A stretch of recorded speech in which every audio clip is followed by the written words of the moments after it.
Welcome to Through the Bible with Les Feldick, a 30-minute walk through the Scriptures, teaching in-depth Bible truths that change people's lives.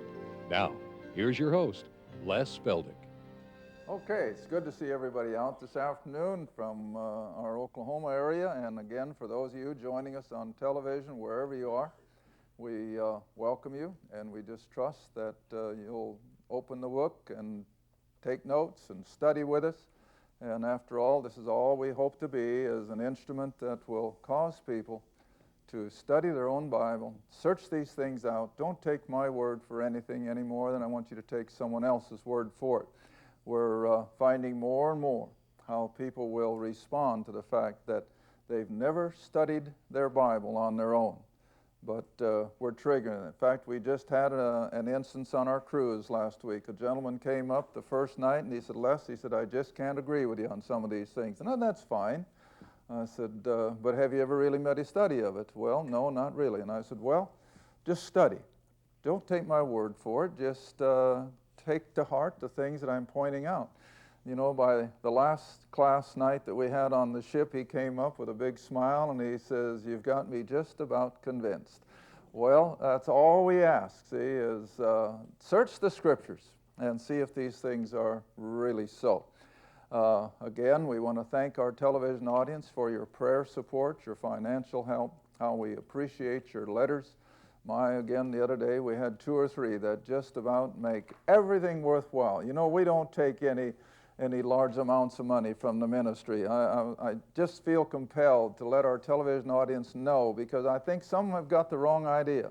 Iris and I still live in the same house we've lived in for the last 29 years. A lot of our furniture is the same furniture we started with 50 years ago. So the television ministry hasn't made a nickel's worth of difference in our lifestyle, and we want people to know that we're not in this for any financial return. We are just hopefully getting people to search the Scriptures, and many of them are finding a salvation that they thought they had and suddenly realized they never had. And so we just continue to thank every one of you for everything, the prayers, the finances, everything.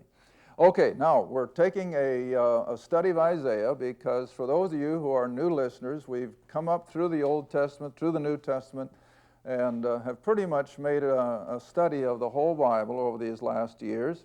And then I decided to come back and spend a little more time in areas that we skipped over, such as the book of Isaiah.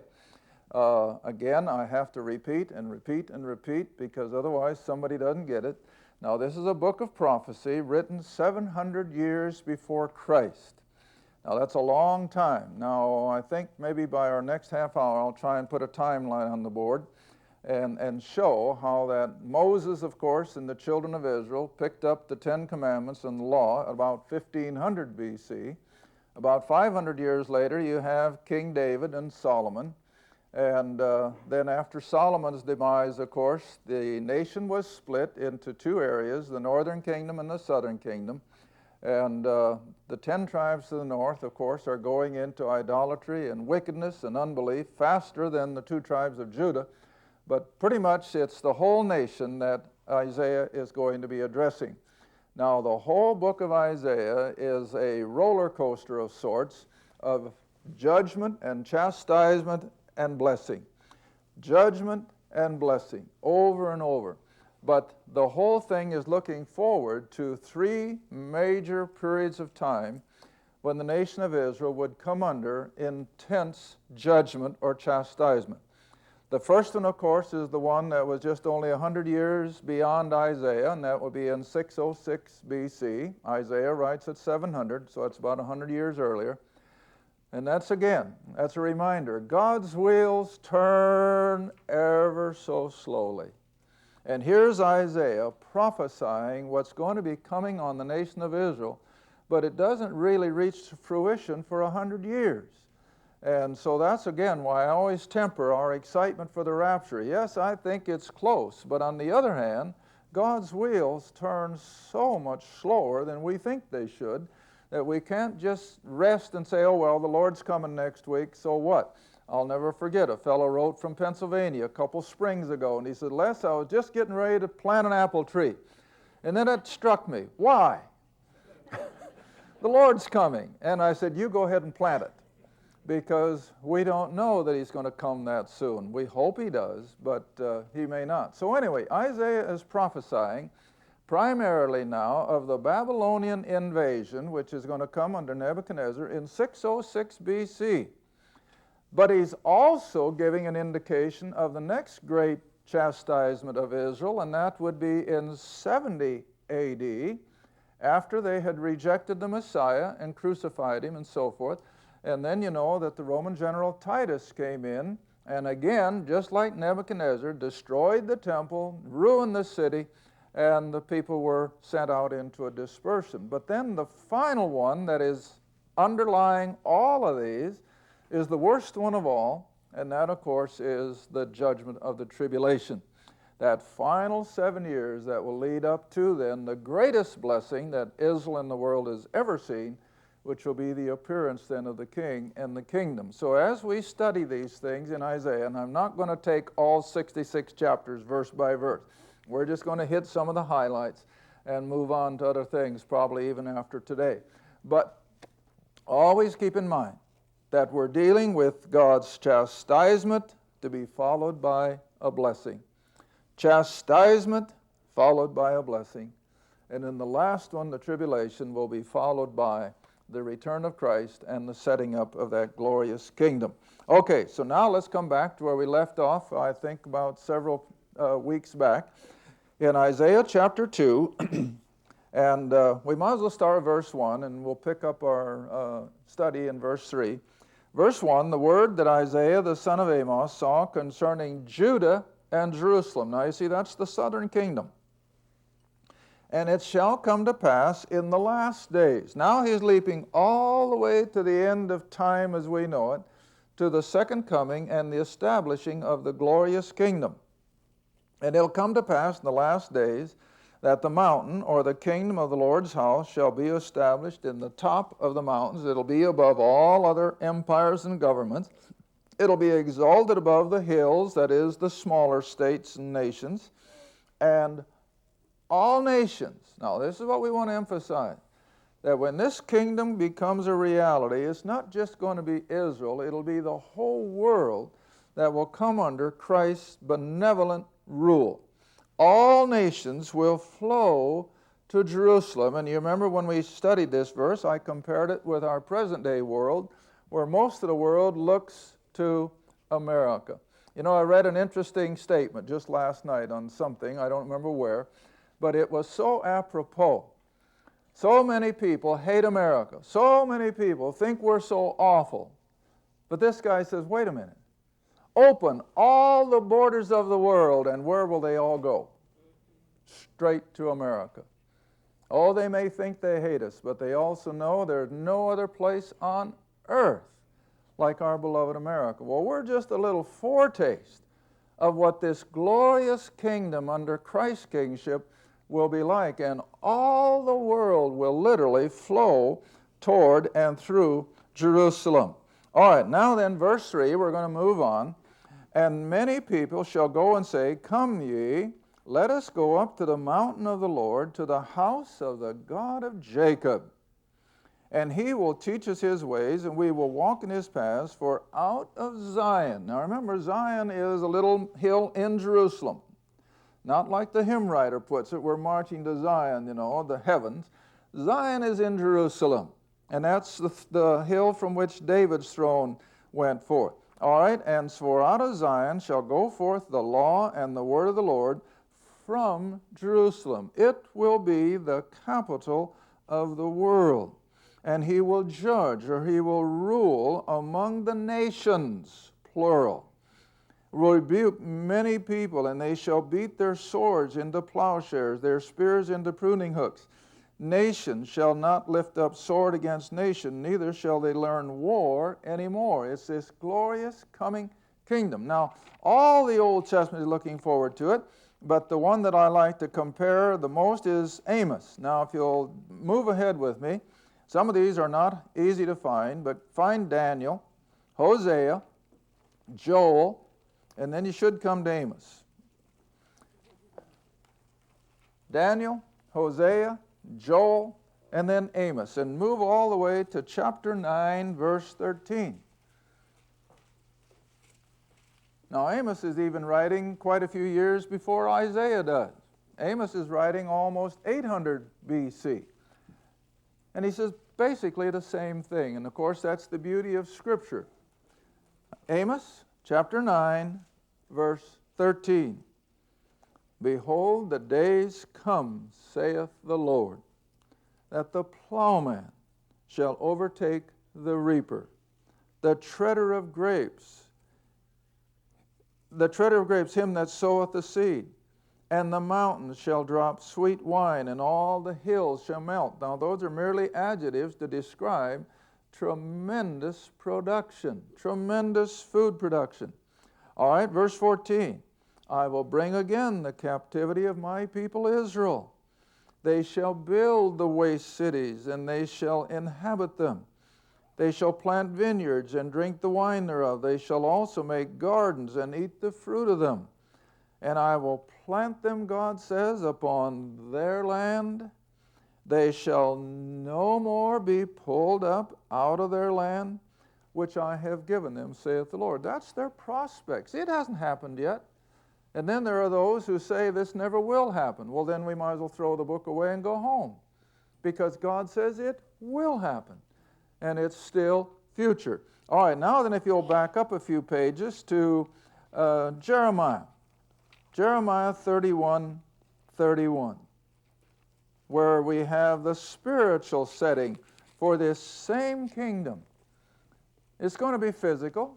They're going to be people, regular flesh and blood people who are reproducing. They're having children. They're having families. And this will be the spiritual setting. Jeremiah 31:31. And again, this hasn't ever happened yet, but it's going to.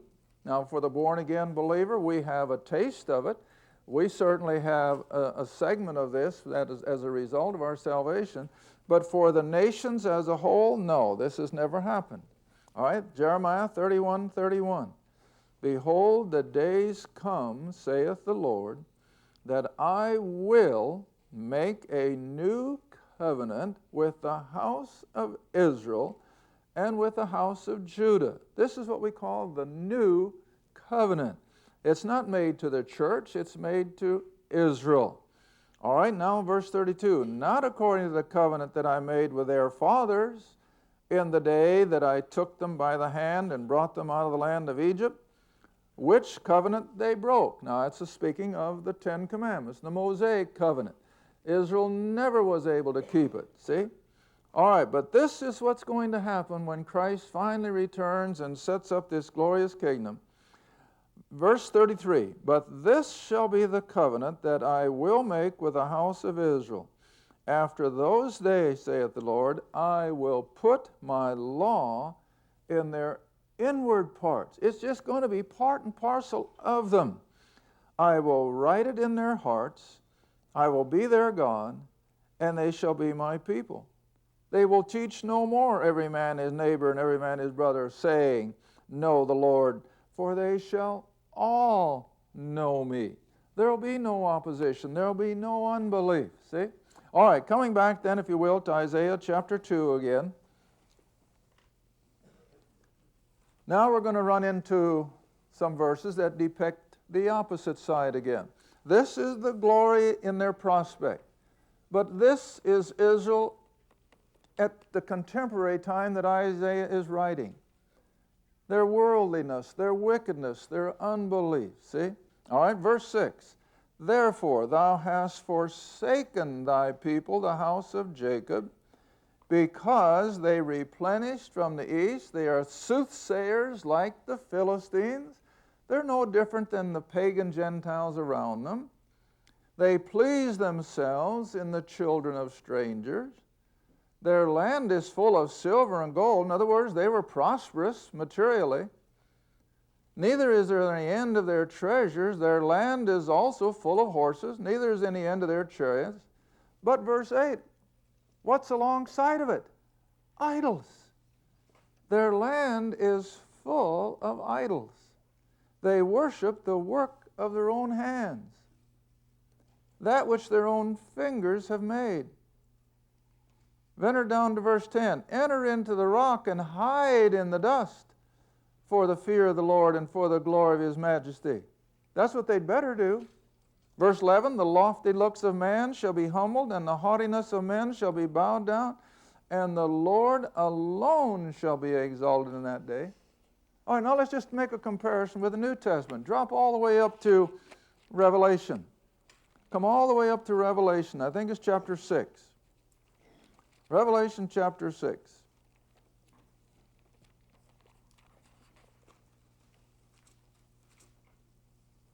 Verse 15 and 16. You see, God never changes. Basically, the human race never changes. You know, we like to think we're living in a modern era. Well, I'm going to show you if we have time in this program. Nothing has changed. Nothing has changed. Not even the apparel of the female of the race.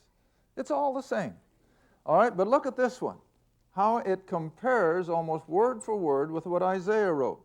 Revelation chapter 6, verse 15. Now this is at the end of the tribulation, or not the end of the tribulation, in the heart of the tribulation, really, about the midpoint. And the kings of the earth, and the great men, and the rich men, and the chief captains, and the mighty men, and every bondman, every free man, hid themselves in the dens and in the rocks of the mountains. And they said to the mountains and rocks, fall on us, hide us from the face of him who sitteth on the throne, and from the wrath of the Lamb. God isn't always a God of mercy and grace. He has shown His wrath in times past, especially with Israel, but the greatest showing of His wrath is yet future. And then verse 17, for the great day of His wrath is come, and who shall be able to stand? Well, that's the New Testament account of the final judgment, which will be those last 7 years. All right, back to Isaiah chapter 2 again. Isaiah chapter 2, verse 12. For the day of the Lord of hosts shall be upon every one that is proud and lofty, upon every one that's lifted up, he shall be brought low. Verse 13, upon the cedars of Lebanon, which is always a biblical description of beauty and I think pride and arrogance, the cedars of Lebanon. They're high and lifted up, and all the oaks of Bashan. Verse 14, on the high mountains and on the hills that are lifted up, and so on and so forth. And then come all the way down to verse 19 again. They shall go into the holes of the rocks and the caves of the earth, for fear of the Lord and for the glory of His majesty, when He ariseth to shake terribly the earth. In that day a man shall cast his idols of silver, his idols of gold, which they made each one for himself to worship, to the moles and to the bats, to go into the clefts of the rocks, their fear of the wrath of God, and into the tops of the ragged rocks for fear of the Lord and for the glory of His majesty, when He ariseth to shake terribly the earth. Well, you continue on in chapter 3 now, and you'll find that it's the same thing, how God is going to be dealing with His idolatrous, wicked, worldly-minded nation of Israel. And the judgments are sure. And remember now, they're going to be in 3 periods of time. The immediate, or at least 100 years, in David's time, Isaiah's time, when Nebuchadnezzar will come and destroy the city and take the nation captive. The second one, remember, is when Titus comes in 70 AD, and then the third one just prior to Christ's second coming. All right, now let's see. I wanted to find some of these. Okay, coming on into chapter 3. Yeah, I want to get this in this first half hour. Coming on into chapter 3, we continue. It's the prophecy concerning the devastation of the city of Jerusalem in particular, but the nation of Israel in general. And come all the way down, if you were, to verse 10 and 11. Let's start at verse 10. Because even in the midst of all of this idolatry and all of this wickedness, remember there's a remnant of Jews who still remain true to Jehovah. There's always that small percentage remnant. But the vast majority are going to take the nation down the tube. You know, that's why I've mentioned since we've been studying Isaiah, this is my fear of even our own beloved America. We are such a picture of ancient Israel, who had all of the opportunities and the privileges of understanding God and understanding His righteousness, but the vast majority walked it underfoot. Well, our nation the same way. I was reading again a quote from one of the previous presidents of Harvard University, and you would never believe that it was the president of Harvard, but it was biblical. And of course, that was the whole purpose of all the Ivy League colleges and universities, was to teach the Word of God. And now look at it. They scorn it. They ridicule it. Well, Israel was no different. But God is only going to take it just so long, and then judgment falls. All right, now here we go. In Isaiah chapter 3, verse 9. To the show of their countenance doth witness against them, and they declare their sin as Sodom. They hide it not. Woe unto their soul, for they have rewarded evil unto themselves. Sound familiar? We're right there. All right, now verse 10. Say to the righteous, that little remnant of believers, that it shall be well with him, for they shall eat the fruit of their doings. But now verse 11. Woe to the wicked. It shall be ill with him, for the reward of his hands shall be given him. As for my people, children are their oppressors, and women rule over them. O my people, they who lead thee cause you to err, and destroy the way of thy paths. The Lord standeth up to plead, standeth to judge the people, and he will enter into judgments with the ancients of his people and the princes thereof. For you have eaten up the vineyard. Now you want to remember that God uses the picture of a beautiful, productive vineyard to symbolize the nation of Israel. You remember one of the parables that Jesus gave back in Matthew. He prepared a vineyard, dug it up, fertilized it, irrigated it, got everything ready so it would be in peak production, and then left. You remember? So Israel is always depicted as a productive, beautiful vineyard. All right? Then come on down to verse 16, moreover, the Lord saith, because the daughters of Zion, now who are we talking about? The women, especially the young women. All right? Moreover, the Lord saith, because the daughters of Zion are haughty, walk with stretched forth necks. What does that show? Pride, arrogance, and wanton eyes. Today we would call them what? Seductive. Walking and mincing as they go, and making a tinkling with their feet. Now, as you come down through these verses, I want you to see that everything we see today was already in vogue 800 years before Christ. Isn't that amazing? It can't help but make you smile. All right, verse 18. We'll just take a couple here. Our time's running out. In that day, verse 18. The Lord will take away the braver of their tinkling ornaments about their feet, and their calls, and their round tires like the moon. I haven't been able to figure out what the round tires are. It must be a jewel of some kind, a bracelet or whatever. All right, the chains and the bracelets, verse 19, the mufflers, the bonnets, the ornaments of the legs, the headbands, the tablets, the earrings, the rings, and so help me, what's the next one? Isn't it amazing? And these kids today think that they are just discovering all this. It's as old as time itself, all right? The nose rings, the nose jewels, verse 22, the changeable suits of apparel. Well, this comes right out of a fashion magazine, doesn't it? The changing suits of apparel, the mantles, the wimples, the crisping pins, the glasses, the fine linen, the hoods, the veils. It's all right there. And we're no different today. God hated it then. He hates it now.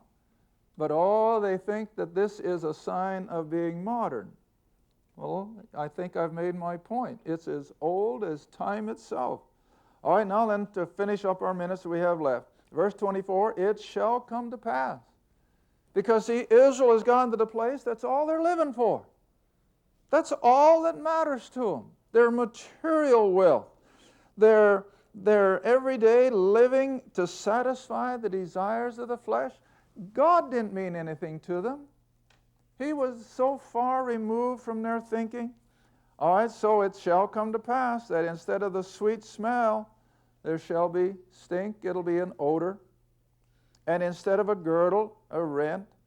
Instead of a well-set hair, a beautiful, well-coiffured hairdo, it'll be what? Baldness. What a difference. And instead of a stomacher, a girding of sackcloth. Burning instead of beauty.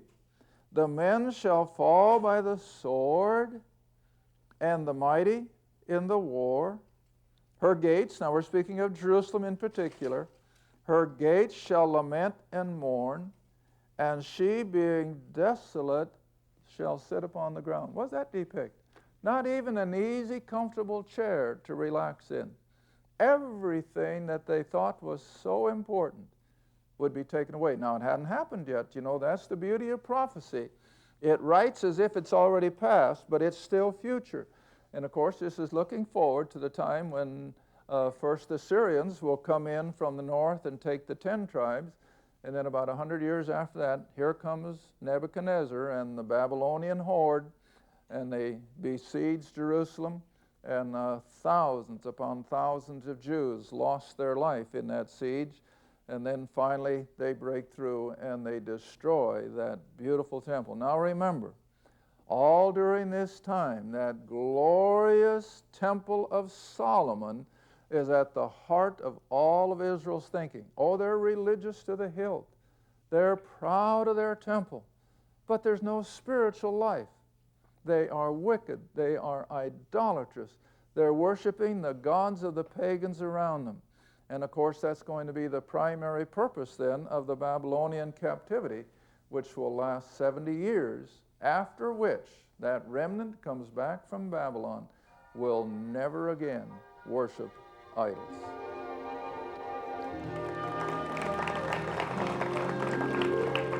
Thank you for watching Through the Bible with Les Feldick. Through the Bible is a partner-supported ministry.